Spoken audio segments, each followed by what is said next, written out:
Tous les quatre étaient réunis autour de la table, les yeux fermés, l'homme de la maison, son épouse, son frère cadet et sa grande sœur, chacun avec son assiette et son verre de jus devant lui. L'homme dirigeait la prière, « Seigneur Jésus-Christ, bénis ce repas et bénis la source d'où il vient. » Au même instant, son petit frère versait discrètement une substance dans son assiette. En réalité, le petit frère et l'épouse avaient monté un plan ensemble.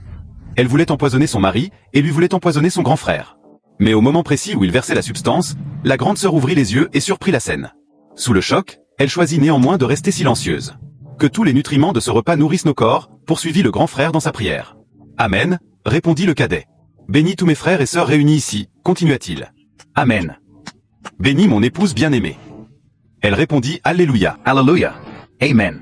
Amen. Juste après la prière, la grande sœur tenta immédiatement d'échanger son assiette avec celle de son frère. « Grand frère !» s'exclama le cadet. « Qu'est-ce qui te prend? Laisse mon assiette tranquille. Tu as un problème ou quoi? »« Non, je veux juste manger ta nourriture, » répondit-elle. « Mais enfin, qu'est-ce qui se passe? Pourquoi tu t'agites comme ça à table ?» demanda l'homme à son cadet, surpris par cette agitation. « Non, grand frère, ce plat a été préparé spécialement pour toi, » répliqua le petit frère. « Où est le problème si ma sœur veut échanger nos assiettes ?» demanda l'homme. « Non, Le petit frère repoussa la main de sa sœur et remit de force l'assiette empoisonnée devant son grand frère.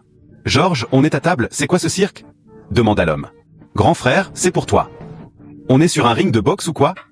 demanda-t-il, complètement perdu. « Ta femme sait que j'adore ce plat, c'est pour ça qu'elle l'a préparé exprès pour toi, gras. Ta femme sait que j'adore ce plat, c'est pour ça qu'elle l'a préparé exprès pour toi, grand frère. »« Mais c'est exactement le même plat, je ne vois aucune différence, » fit remarquer l'homme. « J'adore le poulet, » s'exclama la sœur. « Le poulet, comment ça?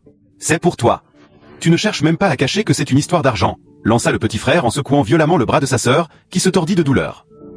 « On ne crie pas à table, assieds-toi, » ordonna l'homme à son cadet. « Grande sœur, toi aussi, assieds-toi, » ajouta-t-il. Une fois assise, elle voulut de nouveau récupérer l'assiette de son frère, mais le cadet s'interposa. « Tu me dois du respect, hein. »« C'est quoi ce comportement ?» s'écria l'homme.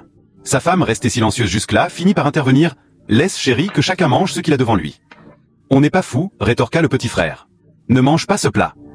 C'est pour toi. » s'exclama la sœur en échangeant à nouveau les assiettes. « Georges, assieds-toi. »« Non.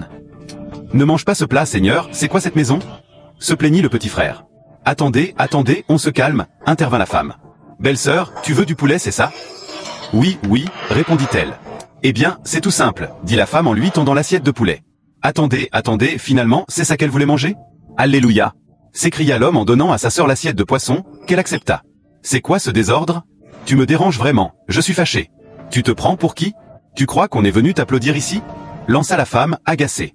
À ces mots, le petit frère échangea encore une fois les assiettes. « Attendez, attendez, alléluia, calme-toi d'abord. De quel droit tu oses gronder ma sœur? Elle a parfaitement le droit de manger mon plat, » s'exclama l'homme. « C'est ma sœur à moi aussi. Si ça continue comme ça, je m'en vais de cette maison, » menaça le petit frère. « Georges, toi et moi on a fait l'université ensemble, on devait tous réussir dans la vie. Tu crois que tu es mon fils? Applaudis un peu. » La grande sœur essaya encore d'échanger les assiettes, mais le cadet l'en empêcha. « C'est quoi ça? Ne me force pas à toucher ma propre sœur. Laisse mon grand frère manger tranquillement, » dit-il en la frappant. « On est en train de se disputer pour un simple repas? Idiot !» s'exclama l'homme, rempli de colère. « C'est à propos de la nourriture, grand frère. »« Chérie, c'est ta femme? Vous voulez me couper l'appétit, ou quoi ?» demanda l'homme en s'asseyant. « Non, c'est que ta femme a préparé ce plat spécialement pour toi, grand frère. »« Georges, qui commande dans cette maison ?» demanda l'homme.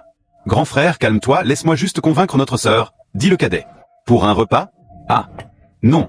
s'exclama l'homme. « Oui, il faut ramener la paix, tu sais, il a toujours été comme ça dans la famille, » ajouta la femme, alors que la sœur répétait sans cesse, « Ne mange pas ce plat. » Le petit frère entraîna alors sa sœur à l'écart pour lui parler en privé. « Je vous attends, » leur dit l'homme en les voyant partir. « Oui, attends, » répondit le cadet. Une fois isolé avec elle, il lui confia, « Grande sœur, ce plat est empoisonné, d'accord? Laisse-le manger, et une fois qu'il rejoindra nos ancêtres, on partagera l'argent ensemble. » Elle ne parut nullement surprise et répondit simplement, « D'accord, c'est bon. » Ils retournèrent alors s'asseoir, et chacun reprit son repas.